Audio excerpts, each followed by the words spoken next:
Hi, I'm Sara Gelsheimer, and I'm a Senior Wealth Manager at Plancorp. And I want to start out by asking you a question. Do you love your family?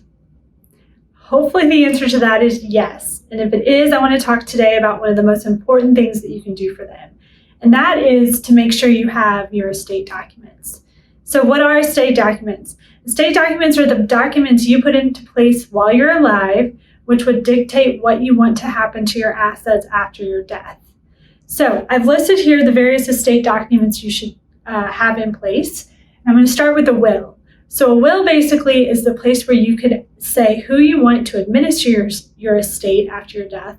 But most importantly, it's also where you would dictate who you want to be the custodian of your children. So will is extremely important, especially if you have children.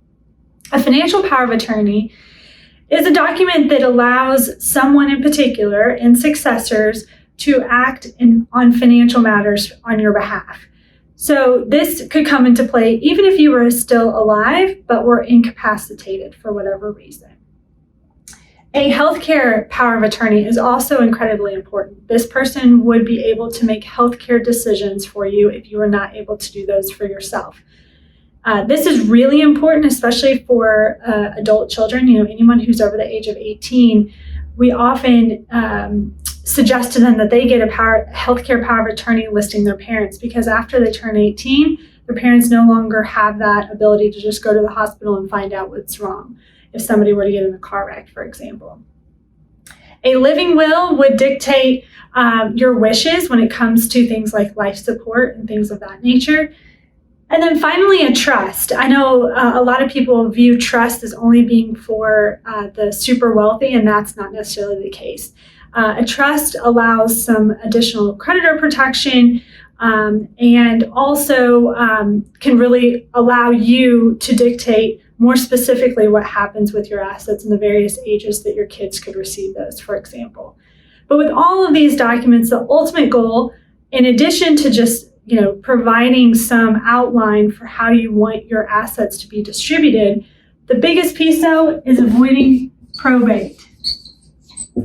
So probate is the process where your will, for example, would have to go to a court and be read by a judge, and this is costly.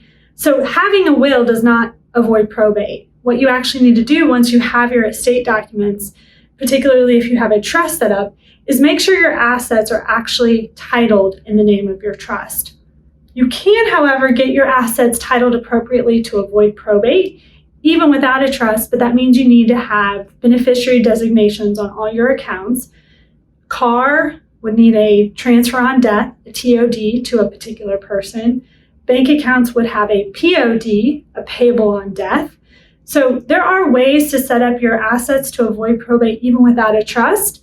But the idea is that you want to be sure that all assets have a place that they're going to go after your death.